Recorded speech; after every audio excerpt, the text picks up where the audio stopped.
윤석열 정권의 폭주와 3년의 격변, 노동당은 어떻게 투쟁할 것인가? 이 주제로 노동당 의제조직 공동토론회, 노동자 정치행동 생태평화위원회, 국제평화통일위원회 공동주최로 시작할 수 있도록 하겠습니다. 저는 이 공동토론회 사회를 맡은 노동당 인천시당 위원장 안석범이라고 합니다. 또한 그 생태평화위원회 그리고 국제평화통일위원회에서도 활동하고 있습니다. 오늘 소중한 동지들 모시고 본 토론회를 시작하려고 합니다.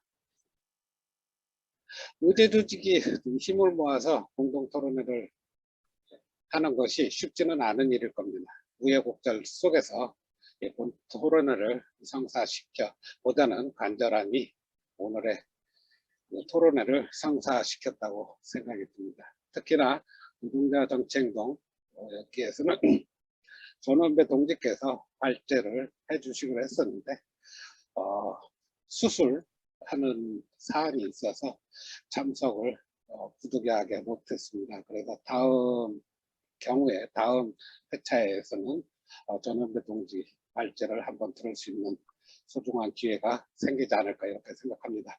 그리고 간략히 진행 순서 말씀드리겠습니다.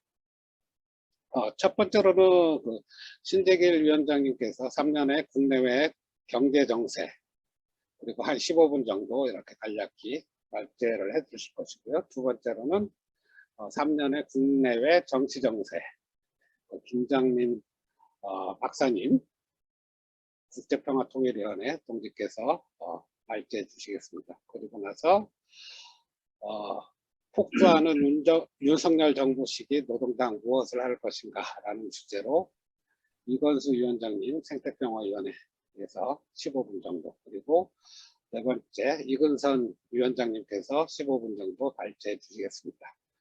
그 후에 쟁점 토론 이런 부분 각 5분 정도씩 해가지고 한 4분 정도 이렇게 답변하고 하시면 한 20분 정도 소요되지 않겠나 생각하고 있고요. 그리고 맨 마지막으로 온라인 그리고 오프라인 참가자들 그런 자유 발언 듣는 순서로 이렇게 진행을 하도록 하겠습니다.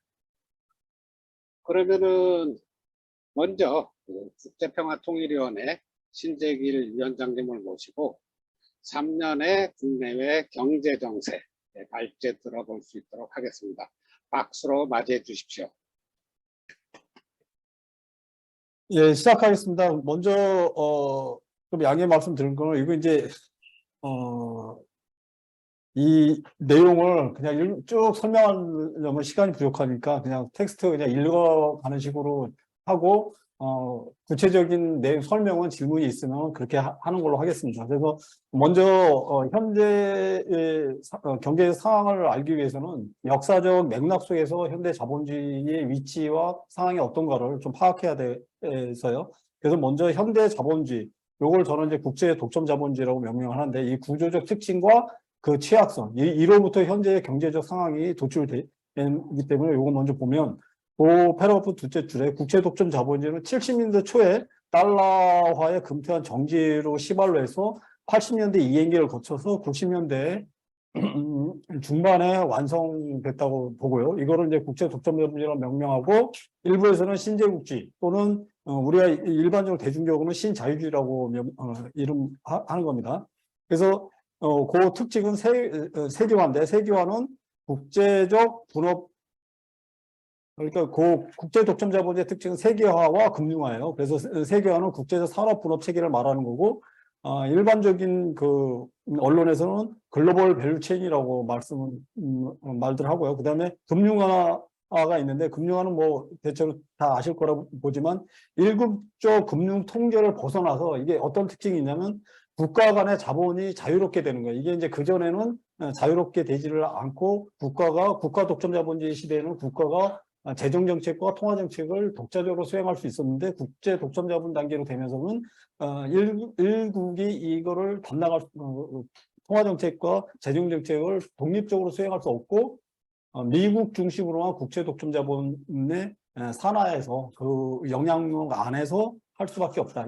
이렇게 되고요. 그래서 이거를 요런 체제를 저는 이제 의제자본주의적 성격이라고 하는데, 의제자본이라는 이제 자본론 상본에 나오는 용어로서 의제자본이라는 게 가짜, 가상 이런 자본이고, 그러니까 물질적 가치 생산이 없이 나타나는 거, 그러니까 주식, 뭐 부동산, 그다음에 이제 채권 같은 걸 말하고요. 그래서 국제 독점 자본주의는 이런 이제 국제 분업과 의제 자본주의죠. 금융화와 국제적 분업 체계로 두 축으로 굴러간다. 이렇게 됐고요. 그러면은 그 체계는 불균형 체계를 갖는데, 간단히 말하면 생산은 중국에서 담당하고 소비는 미국에서 하는 이런 불균형한 체계이고, 일부 이제 학자들은 이거를 균형 체계라고까지 말을 하더라고요. 불균형의 균형인 것 같은데, 이는 다른 말로 표현하면 이게 가능한 거는 달러 환류 체제가 형성되어 있기 때문에요. 그러니까는 중국에서 생산한 거를 미국에 팔면 미국에 있는 달러를 들어오잖아요. 그러면 이 달러를 가지고 미국에서 발행한 미국 국채를 사는 거죠. 그러면 이 달러가 다시 미국으로 환류에 들어가고, 그 달러 다시 중국의 상품을 사서 미국의 소비를 하는 체계인데, 근데 이게 되기 위해서는 미국 자체의 소비가 가능해야 되거든요. 그래서 미국 경제의 주 GDP의 한 70% 이상을 소비가 차지하는데, 이 소비가 가능하기 위해서 어떤 체계가 되냐면은 주식이라든지 채권이라든지 그다음에 부동산이 끊임없이 올라줘야 되는 게 있어요. 그래서 그런 것이 끊임없이 올라줘야 되는데, 그게 한계에 봉착한 게 2008년 금융위기인 거죠. 그렇게는 끝없이 한쪽에서는 부채를 쌓아가고 한쪽에서는 채권을 쌓아가는 체계는 이루어질 수 없다. 이렇게 되는 겁니다. 그래서 그 뒤에 부분만 잠깐 다시 읽어보면, 중국은 미국채를 쌓아가며 채권국이 되고 미국은 국채를 계속 발행하는 채무국이 된다. 이런 구조가 지난 40년 동안 가능했는데, 가능했던 것은 금리가 지속적으로 하락했기 때문에요. 그러니까 이게 그러니까 이런 불균형한 체계가 가능한 두 가지 축이 있는데, 하나는 금리가 계속 하락한 거고, 하나는 미국이 소비를 계속 지속시킬 수 있었던 거예요. 이게 두 개 맞물려 있는 거예요. 금리가 하락해야지 자산 가격이 계속 상승하고, 이 자산 가격 상승의 기초에서 미국이 소비를 하고, 이 소비의 기초에서 중국의 생산물을 사고 달러를 환류시키는 체계죠. 그렇게 되면서 달러 체계가 확립되면 공황이 이럴 때마다 달러에 대한 수요는 폭발적으로 늘어나게 돼요. 그래서 달러 안정성은 주기적 공황이 거듭될수록 더 강화돼 나가는 거예요. 그래서 2차 대전 이후에 달러는 점점 그러니까 조금 하락하다가 70년대 이후에 오히려 더 금태환을 정지하면서 오히려 또 달러 체계가 강화됐다는 거죠. 그래서 공황 때마다 안전한 결제 수단이 달러에 대한 요구가 높아졌고, 이 공황이 지나면 세계 모든 국가들이 다가올 공황에 대비해서 달러를 비축하는, 미국 국채죠. 비축하는 걸로 나가고, 결국 달러 표시 자산인 미국채 수요가 증가시켰다. 그래서 이제 그 다음으로 넘어갈게요. 미국은 부채를 통해 소비하는 나라가 되고, 중국은 미국의 소비를 떠받치는 제조업 생산 기지가 되었고요. 미국의 소비는 자산 가격의 상승에 기반한다는 거고, 저가 아까 말했던. 그래서 소위 이것을 이제 자산 가격을 제가 이제 의제 자본이라고 말한 겁니다. 그 다음 패러그래프를 보면, 소비의 증가는 상품 수입의 증대를 가져오고요. 이거는 달러를 세계적으로 유통시키는 힘이 돼요. 이렇게 해서 달러가 세계로 나가면서 달러가 강화되는 체계로 나가는 거죠. 그 다음 이제 요까지 이제 대체적으로 그 시스템에 대한 설명이고, 그거 이제 그래프를 보면, 요 그래프를 보세요. 이게 이제 기준금리 그래프인데요. 다음 페이지로 좀 넘겨줘 보실래요? 판처럼 뾰족한 나온 거. 예. 거기 보면, 여기에서 주의해야 될 점은 80년대 기준금리가 한 20% 정도를 정점으로 찍고, 80년대 이후에 22년까지 지속적으로 금리가 내려왔던 걸 볼 수 있죠. 이게 아까 설명했던 금리가 지속적으로 내려오면서 자산 가격이 계속 상승하는 거를 나타내고, 자산 가격의 대표적인 게 미국 국채가 되는 거예요. 그래서 40년 동안 국채를 사면 손해를 안 보는, 이런 게 가능하게 됐던 게 이제 금리 때문에 그런 거예요. 그래서 그거를 보면은, 그런데 그거 쭉 읽은 것보다 그 끝부분만, 그 밑에 이제 패러그래프가요. 독점 자본과 만성적 과잉 자본은 왜 그럼 이렇게 되냐? 그러니까 그전에는 만성적 과잉 자본으로 해서 생산에 투여되는데, 이 과잉 자본이 생산에 재투자할 수 있는 게 없으니까 결국 이 과잉 자본이 금리를 낮춰서 자산 가격을 폭등하는 방향으로 흐르는 게 이 80년대 이후에 신자본주의, 신자유주의, 그리고 이제 제 용어로 국제독점 자본주의의 형태를 띠고, 그 양상이 금리를 내렸다 올렸다 하면서 다른 나라의 자산 가격을 폭등시켰다가 떨어뜨리는 과정에서 양털깎기라고 소위 회자되는 그런 형태를 통해서 이제 약탈하는 생산을 통해서 잉여 가치를 착취하는 게 아니라 이런 금리의 조절을 통해서 각국의 자산 가격을 버블 만들고 폭락시키는 과정에서 자산을 약탈하는 거죠. 우리나라도 당했죠. IMF 때. 그런 것들의 의제자본주의 시스템이다. 이렇게 되는 거예요. 그래서 그다음에 하지만 이런 국제독점 자본의 의제자본주의 성격은 두 가지 취약점을 가지고 있어요. 하나는 금융 시스템이 되게 취약하다는 거예요. 왜냐하면 금융이 생산에 기반하지 못하기 때문에 버블이 되고 버블이 쉽게 꺼지는 되는 거고, 두 번째는 생산의 공동화가 되기 때문에 중국이나 그 전에는 일본이었고 독일이고, 그다가 이제 2000년대 이후는 중국한테 이런 생산 제조업에 의존하는 체계가 돼요. 그래서 그런 이제 금융의 취약성이 2008년 금융공황에 터졌고, 그다음에 제조업에 의존하는 취약점이 팬데믹 공황에서 터졌죠. 그래서 팬데믹 공황이 닫아 미국에서는 마스크도 만들 수 없는 그런 제조업의 취약성을 드러내게 됐어요. 그래서 이런 취약성은 더 이상 유지할 수 없다라는 방향에서 탈세계화와 밸류체인에 대한 재조정, 그 다음에 금융 시스템에 대한 재조정의 방향으로 13년서부터 진행이 됐던 거고요. 그래서 두 번째 보면 세계화 후퇴와 자본주의 전환기의 도래. 그래서 이 지금 현재 상태를 그림을 보는 거는 두 가지 이제 그래프를 볼 수 있는데요. 이거는 설명보다 그래프로 직접 설명하는 게 나을 것 같아요. 그래프 그 다음 두 번째 그래프 한번 보여주시면, 여기에서 주의해야 될 건 빨간색이에요. 빨간색을 보면 뭐냐면 이게 이제 세계화 지표라고 보면 되는데, 빨간색은 세계화가 탈세화되는 구간이라고 보면 돼요. 그래서 1910년에서 1945년까지 탈세화되는 구간이었어요. 그리고 그 이전이 제1차 세계화 구간이었고요. 그리고 그 이후에 90년대 이후에 지금 그러니까 2008년까지가 제2차 세계화인데, 이게 급격하게 올라갔죠. 그러다가 2008년 이후에 다시 탈세화 형태로 나타난 거예요. 이게 왜 중요하냐면 2014년부터 45년 동안에 우리가 알 수 있는 건 1차 대전 터졌죠. 그다음에 1930년대 대공황이 있었죠. 그다음에 1939년 세계 2차 대전이 일어났던 거예요. 이 기간이 왜 그러냐면 어떤 거냐면, 독점 자본주의 단계에서 국가 독점 자본주의로 이행하는 과정 속에서 뭐와 맞물냐면 패권의 이행과 맞물려고, 영국의 패권이 저물면서 미국의 패권으로 넘어가는 이 자본주의 구조의 변화와 그다음에 패권의 변화가 동시에 맞물리면서 그 혁명적, 그다음에 전쟁과 공황의 질도와 깊이도 깊어지고, 전쟁이 제국주의 간의 갈등도 격렬해지는 거예요. 그 상황이 나왔고, 이거의 대자보가 지금 현재에 돌입했다는 거예요. 2008년 이후에. 그래서 그런 형태가 지금 이제 노후 전쟁으로 전쟁의 형태로 나타나고 있고요. 그다음에 공황도 앞으로 이제 올해 말이나 이렇게 되면 공황이 또, 제가 생각하기에는 1940년대에 버금가는 대공황이 되지 않을까 이렇게 생각을 하고 있습니다.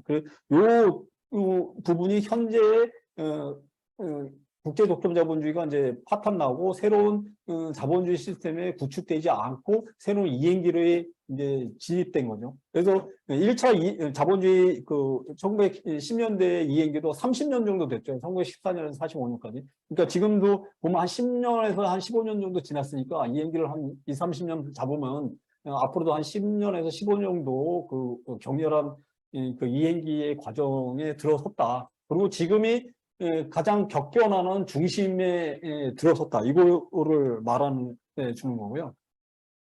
그래서 이제 그 다음에 그러면은 그거는 이제 요 설명으로 대체하고 그거는 읽어보시면 되고, 그러면 세 번째 이제 대공황의 조짐인데, 요거에 보면은 이제 그렇지 않아도 이 글을 쓰기 전에 얼마 전에 스위스 크레디트 스위스 은행하고 그다음에 이제 실리콘밸리 뱅크 실리콘밸리 은행이 파산되고, 그다음에 스위스 은행이 스위스 2대 은행인데, 이게 이제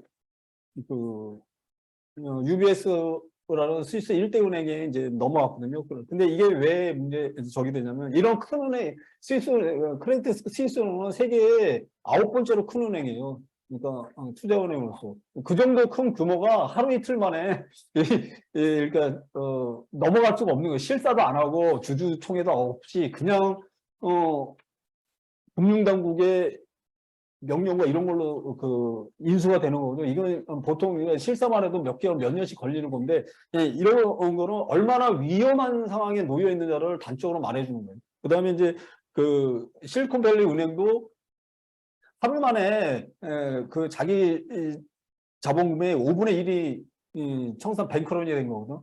그러니까 사실상 이런 것들도 그 이후에 시그니처 은행이 파산되고, 이런 것들이 얼마나 위험하냐를 나타내는 거죠. 물론 이제 그 약점은 있어요. 이 개별적인 약점이 있어요. 예를 들면 스위스 은행 같은 경우는 그 2008년 이후에 미국이나 유로에서는 스트레스 테스트를 강력하게 해가지고 투자를 거의 못하게 했거든요. 그 빈틈을 타서 스위스는 독자적인 그 통화를 쓰기 때문에 이제 위험한 투자를 해서 그랬다라는 거 하고, 그다음에 이제 실리콘밸리 은행은 그 국채를 투자하면 해지를 해야 되는데 해지를 안 했다. 이런 이제 약점은 있지만, 그래서 이게 개별적인 언론에서 개별적인 은행의 실수다라고 극구 말을 하지만, 결국에는 뭐냐면 금리 인상에 따른 취약고리가 터진 거다 이렇게 보고, 이거는 이제 시발에 불과하다. 그러면 이제 금리 인상이 왜 그 은행을 취약하게 만드느냐, 그걸 이제 좀 봐야 되는데,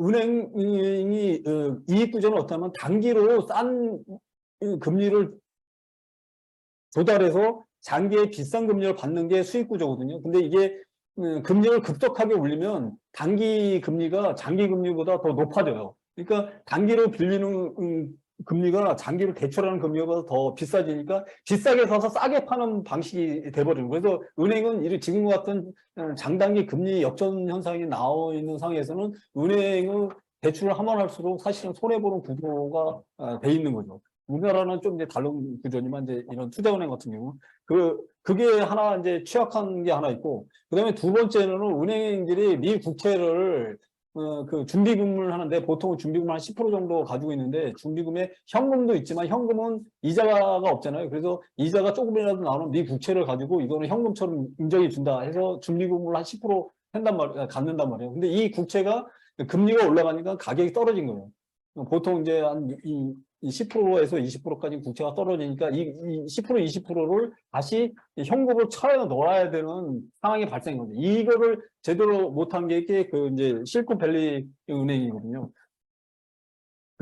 그렇기 때문에 이거는 모든 은행에 적용되는 일반적인 그 영향이지, 이 두 은행의 특별한 건 아니다. 물론 이들이 제대로 대응을 못하는 측면도 있지만, 따라서 은행의 이 고금리 상태가 계속 진행되는 한 은행의 위험은 계속 반복적으로 나타날 수밖에 없다. 이렇게 생각이 되고, 그러면 고금리를 낮추는 되지 않느냐. 이제 시스템 위기로 오면은 금리를 낮춰서 가능하지 않겠느냐 하는 건데, 그러면 금리를 낮추기 위해서는 어떻게 해야 되냐면 인플레이션이 잡혀야 되거든요. 그럼 이제 그 그래프, 세 번째 그래프를 보시면요, 여기에서 이제 각국의 4개의 주요 은행의 이제 그 총 자산인데, 그러니까 화폐 발행량이에요. 근데 맨 밑에 2007년 이전에 빨간색만 먼저 볼게요. 빨간색이 이제 미국 연준 그건데, 요게 1조 달러, 그 1이 1조 달러거든. 1조 달러가 못 미쳐요. 한 9천억 달러 정도 되거든요. 근데 지금 그 2022년은 얼마나 8조 달러를 넘어서죠. 그러니까 빨간 거. 원래는 이제 9조 달러까지 거의 입박했다 조금 이제 양적 축소를 하면서, 다시 말하면 2007년 이전에 발행한 화폐보다 8배를 더 많이 발행하고 있는 거예요, 지금. 다시 말하면은 인플레이션이라는 거는 화폐 양에 대한 가치물의 상호 비교거든요. 그걸 1대1로 비교하면 사실상 7배가 올랐어야 되는 거예요. 근데 이제 2008년에는 이 금액이 어디로 들어갔냐면 은행 시스템을 방어하는 대로 은행에만 들어간 거예요. 이 실물에는 안 들어가고, 은행에 들어가니까 그 은행에 이거를 갖고 실물에 그 대출을 해주지 않고 이 자금을 다시 미 연준에 다시 또 예치를 했거든요. 그러니까는 그 메이저 은행들 몇 개 하고 연준에만 이 돈이 돌아간 거예요, 상호. 그래서 2007년에는 크게 인플레이션이 안 됐는데 팬데믹 때는 이게 직접적으로 가계하고 기업의 재난지원금 형태로 엄청나게 풀렸죠. 한 4조 달러 정도 풀린 게 그중에 한 2조 달러는 그렇게 풀렸거든요. 그러니까 직접 실물에 대한 그 비교가 되면서 그 명목 가치가 올라가는 거예요. 이게 인플레이션이 지금 폭발해서 나오는 거예요. 따라서 그러니까 이런데 지금 현재 이 풀려 있는 자산 통화를 다 회수하지 않고는 인플레이션 근본적으로 잡힐 수가 없다라는 게 하나고, 두 번째는 이제 탈세화로 되면서 상품 가격이 올라가요. 탈세화가 되면. 그러니까 무역이 많이 되면 그런 말 많이 들었잖아요. 비교 우위라고 해서 상품 단가가 떨어지거든요. 그게 이제 세계화의 힘이었는데, 탈세화로 되면서 물품 가격의 비용이 상승하게 돼요. 따라서 인플레이션이라는 명목 가격도 올라가고 실질적 비용도 올라가는 이 양쪽 측면이 다 올라가는 형태에 지금 현재 놓여 있어요. 따라서 인플레이션 쉽게 잡히지 않는다. 라는 거고, 그 근본이 그렇게 되기 때문에. 그래서 미국의 지금 딜레마는 인플레이션이 왜 위험하냐면, 인플레이션이 되는 거는 화폐 가치가 떨어지는 거거든요. 화폐 가치가 떨어지면 미국의 말로 하면 달러 가치가 폭락하는 거예요. 그래서 그러면 달러 가치가 폭락하면 달러 체제에 위험이 되기 때문에 인플레이션을 무조건 잡아야 되는 거예요. 그래서 금리를 유례 없이 빨리 올렸는데, 이 빨리 오는 게 대략 미국의 국채 가격을 다운시키면서 달러 가격의 기반인 미 국채 가격을 폭락시킨 거예요. 그러니까 이도 저도 안 되는 딜레마에 빠진 거예요. 금리를 계속 고금리로 유지하자니 달러 가치가 미 국채 가격이 떨어져서 달러의 기반이 흔들리고, 금리를 내리자니 인플레이션이 돼서 물품 일반 실물 자산에 비한 달러 가치가 떨어져서 달러 체계가 흔들리고, 이 딜레마에 빠져 있는 게 지금 현재 세계 경제의 위기다. 그런 조짐의 하나가 이번 은행 사태로 나타나는 거예요. 은행. 그래서 이거는 안정화 시켜서 2008년이나 과거처럼 폭락하고 패닉의 형상으로 나타나지 않더라도 구조지가 계속 나오듯이 계속 때려잡으면 또 나오고 때려잡으면 또 나오고, 이게 몇 년에 지속적으로 저는 이제 계속 될 거라고 생각되고, 그리고 앞으로 한 3년에서 5년간이 아주 가장 위험한 시기, 그리고 격렬한 시기가 되지 않을까, 이렇게 생각이 들고요. 그래서 그렇게 이제 설명이 되고, 그 다음에 한국 같은 경우는 어떠냐. 한국은 가장 위험한 부분이에요. 그러니까 왜 위험하냐면, 한국은 탈세계화와 자산 가격 폭락이 중첩된 나라예요. 그러니까 제3세계 국가 중에서 그러니까 석유를 많이 판다든지 지하 자원이 많은 나라는 인플레이션 탈세화가 되더라도 인플레이션이 되는 걸로 커버가 되는데, 한국은 그것도 안 돼요. 그 다음에 탈세화가 되면서 중국의 수출이 막히면서 수출길도 막혀서 구조적인 이제 무역 역조 형상이 되고, 그 다음에 금리 인상으로 해서 가계부채 문제가 폭발하게 돼요. 그래서 한국 같은 경우에는 세계 어느 주요국 중에서 이제 이렇게 저개발국하고 주요국 중에서는 가장 위험하다고 생각이고, 그래서 이제 IMF나 이런 데서도 한국을 성장을 마이너스로, 일본 노무라 증권 같은 마이너스 1.7%로 잡는 이유도 거기에 있다고 생각합니다. 예, 이상입니다. 좀